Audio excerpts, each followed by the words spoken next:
சங்க காலத்துக்கு முன்னாடியே முருகர் பயன்படுத்தியவள் இதுவா அல்லது இதுவா உங்களுக்கு தெரியுமா? தெரிஞ்சுக்கிறதுக்கு 2500 ஆண்டுகளுக்கு மேலான பழமையான ஒரு முருகன் கோவிலை தான் போய் பார்க்க போகிறோம். இந்த கோவிலில் அதற்கான விடை நமக்கு கிடைக்கலாம். பல பிரம்மாண்டமான திருவிழாக்களையும் நிகழ்வுகளையும் பல அரசர்களின் வருகைகளையும் பதிவு செய்த இந்த பிரம்மாண்டமான கோவில் இப்போது நிலைமை இதுதான். வழக்கமான நிகழ்வான அந்நிய படையெடுப்புகளால் மட்டும் அளிக்கப்பட்ட நம்ம கோவில் பல பேரிடர்களான இந்த கோவில் ரொம்பவே பாதிக்கப்பட்டு இப்போது நமக்கு இந்த நிலைமையில தான் நமக்கு கிடைச்சிருக்கு. முதல்ல நம்ம இந்த கோவிலை பற்றி தெரிஞ்சுக்கலாம். அதாவது கிமு 3ஆம் நூற்றாண்டுல சுட்ட செங்கற்களால் கட்டப்பட்ட முதல் முருகன் கோவில் தான் இந்த கோவில். அதாவது ஆகம விதிலாம் எழுதுவதற்கு முன்னாடியே ஒரு கட்டப்பட்ட வடக்கு திசை பார்த்து கட்டப்பட்ட முருகர் கோவில் தான் இது. இந்த கோவிலில் பல தனி சிறப்புகள் இருக்கு. இதுவரைக்கும் நீங்க கேள்வி கூடப்படாத அந்த முறைகளை பற்றி தான் நம்ம இன்னைக்கு பார்க்க போறோம். இந்த கோவிலில் அப்படி என்னதான் வழிபட்டுட்டு வந்தாங்க, எப்படியெல்லாம் வழிபட்டுட்டு வந்தாங்க, இது எல்லாமே இப்போது இருக்கக்கூடிய நடைமுறைக்கு சுத்தமாக சம்பந்தமே இல்லாத ஒரு முறை தான். அது ஏன்னா இதுவரைக்கும் நம்ம யூடியூப் சேனலில் போட்ட வீடியோ எல்லாமே ஆகம விதிப்படி கட்டப்பட்ட கோவில்கள் தான். வீடியோக்குள்ளே போவதுக்கு முன்னாடி உங்களுக்கு கொஞ்சம் மனசு இருந்துச்சுன்னா கொஞ்சம் லைக் அண்ட் சப்ஸ்கிரைப் பண்ணுங்க. அது எங்களுக்கு கொஞ்சம் உதவியாக இருக்கும்.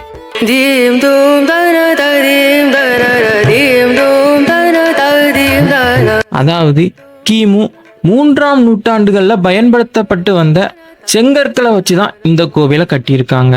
இன்னும் தெளிவாக சொல்லப்போனால் ராஜராஜ சோழன் அவர்கள் தனது கல்லணையை கட்டுவதற்கு ஒரு 300 ஆண்டுகளுக்கு முன்னாடியே இந்த கோவிலை கட்டியிருக்காங்க. அது மட்டும் இல்லாமல் இந்த காலத்தில் உள்ள செங்கல்லாம் 2-3 வருஷத்துக்குள்ளேயே தாங்கிறது ரொம்ப கஷ்டமாக இருக்குது. இந்த கோவிலில் உள்ள செங்கற்கள் பார்த்தீங்கன்னா பல ஆயிரம் ஆண்டுகள் கடந்து நின்னும் இன்னும் ஸ்ட்ராங்காக நிற்குது. இது எந்த வகையான கட்டுமானம்னு பார்த்தீங்கன்னா இதில் சுண்ணாம்பு, அதாவது கடல் ஓரங்களில் இருக்கக்கூடிய சின்ன சிப்பிகள் எல்லாமே சூடு பண்ணி கலவை மாதிரி ரெடி பண்ணி அந்த பேஸ்ட்டை தான் இந்த 2 செங்கற்களுக்கும் இடையில உள்ள பாண்டா யூஸ் பண்ணியிருக்காங்க. இந்த முறை பார்த்தீங்கன்னா இப்போ இருக்கக்கூடிய சிமெண்டை விட பல மடங்கு வலுவானது. இந்த செங்கற்களால் அமைக்கப்பட்ட கோவிலை பார்த்தீங்கன்னா 8ஆம் நூற்றாண்டு வரை வணங்கிட்டு வந்திருக்காங்க. அதுக்கப்புறம் பார்த்தீங்கன்னா நடந்த பேரழிவினால இந்த கோவில் சிதிலமடையுது. அதுக்கப்புறமா வந்த பல்லவர் கால மன்னர்கள் இந்த கோவிலை கிரானைட் கற்களால் கட்டலான்னு யோசனை பண்ணுறாங்க. ஏன்னா வரக்கூடிய பேரழிவுகளில் தாங்கி நிற்கிறதுக்கு ஏற்றவாறு கிரானைட் கற்களால் இந்த கோவிலை மறுசீரமைக்கிறாங்க. ஆனாலும் விதி யாரை தான் விட்டது, மறுபடியும் பல இயற்கை பேரழிவுகள், சுனாமி, நிலநடுக்கம் போன்ற இயற்கை பேரழிவுகள் வரதுனால இந்த கோவிலால் தாக்குப்பிடிக்க முடியல. காலங்கள் ஓடுது. இந்த கோவில் இருந்த இடமே இடம் தெரியாத அளவுக்கு மறையுது. 2004 ஏற்பட்ட சுனாமியால மறுபடியும் இந்த கோவிலை கல்வெட்டுக்கள் மூலமாக ஆராய்ச்சியாளர்கள் மீட்டெடுக்கிறாங்க. ஆராய்ச்சியாளர்களின் முடிவுல இந்த கோவிலோட தொன்மையையும் இங்க வழிபட்டு வந்த முறையும் கண்டுபிடிக்கிறாங்க. அது என்னன்னா உருவ வழிபாடு இல்லாத கோவில். அதாவது இப்போ ஆகம விதிப்படி உருவ வழிபாட்டுடன் கூடிய கோவிலை தான் எல்லாரும் இப்ப வணங்கிட்டு வராங்க. ஆனா சங்க காலத்துல கிமு 3ஆம் நூற்றாண்டுகள்ல உருவ வழிபாடு என்பதே ஒண்ணு இல்லாம இருந்திருக்கு. இதுதான் இந்த கோவிலோட கருவறை. உருவ வழிபாடு இல்லாம வழிபாடு எப்படி சாத்தியம்னு கேக்குறீங்களா? பெண்கள் அனைவரும் இந்த குழியை சுத்தி பாட்டு பாடி இந்த குழியில பூவை தூவுவதன் மூலமாக அவங்க பூஜை பண்ணிட்டு வந்திருக்காங்க. அது மட்டும் இல்லாம இந்த கோவிலோட வரைபடம், இந்த கோவிலை எப்படி கட்டியிருக்காங்கிறதோட ஃபுல் வரைபடம் தான் இது. கருவறை, அதை சுற்றி உள்ள ஒரு அமைப்பு, அதை சுற்றி உள்ள இன்னொரு காம்பவுண்டு, இதுதான் இந்த கோவிலோட வரைபடம். அதாவது இந்த காலகட்டத்தில் எப்படி வரைபடம் அமைச்சு அவங்க பில்டிங் கட்டுறோமோ அதுக்கு முன்னோடியா இருந்த நம்ம சங்க கால தமிழர்கள். இப்ப நீங்க பார்த்துட்டு இருக்கதான் எந்திர தகடு, செம்பு அல்லது தாமிர பட்டயத்தால இப்ப செதுக்கப்படக்கூடிய எந்திர தகடுகள் அப்போ கல்லுலேயே செதுக்கி வச்சிருக்காங்க. இப்ப நம்ம கண் முன்னாடி இருக்கிற இந்த பிரம்மாண்ட பாறை மூலமா தான், அதுல இருக்கக்கூடிய கல்வெட்டு மூலமாக தான் இப்படி ஒரு கோவில் கீழே புதஞ்சிருக்குங்கிறத நம்மளால கண்டுபிடிக்க முடிஞ்சிருக்கு. அப்படி அந்த கல்வெட்டுல என்னதான் எழுதி இருந்திருக்கு, இந்த கோவிலோட சொத்து விவரங்களையும், இந்த கோவிலுக்கு அளிக்கப்பட்ட தான தர்மங்களையும், அது மட்டும் இல்லாம இந்த கோவிலை நடத்துவதற்கு அளிக்கப்பட்ட தங்க பொற்காசுகளையும் பத்தின முழு விவரமும் இந்த கல்வெட்டுல எழுதியிருக்கு. இதன் மூலம்தான் இந்த கீழே ஒரு கோவில் அமைஞ்சிருக்கதையே ஆராய்ச்சியாளர்களால் கண்டுபிடிக்க முடிஞ்சது.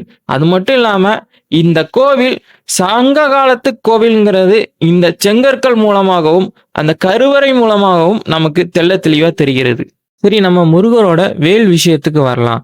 இந்த கோவில் கட்டும் போடும்போது ஆகம விதிப்படி எதுவும் இல்லாததுனால 14,000 ஆண்டுகளுக்கு முன்பு வாழ்ந்த முருகரோட வேல் எப்படி இருந்துச்சோ அதை ரெஃபரன்ஸா மட்டுமே எடுத்து இந்த வேல் அமைக்கப்பட்டிருக்கு. ஆகம விதிப்படிலாம் அமைச்சதுக்கு அப்புறமா தான் உருவ வழிபாடும் முருகரோட வேல் கடவுள்களோட அமைப்பு எல்லாமே நமக்கு பிடிச்சது மாதிரி, அதாவது நம்மளோட கடவுள் எப்படி இருக்கணும்னு நம்ம ஆசைப்பட்டோமோ அது மட்டும் இல்லாம முந்தைய காலங்கள்ல வாழ்ந்த கடவுளோட ரெஃபரன்ஸ் மூலமா தான் அந்த கடவுளோட உருவத்தை அமைச்சு வச்சிருக்காங்க.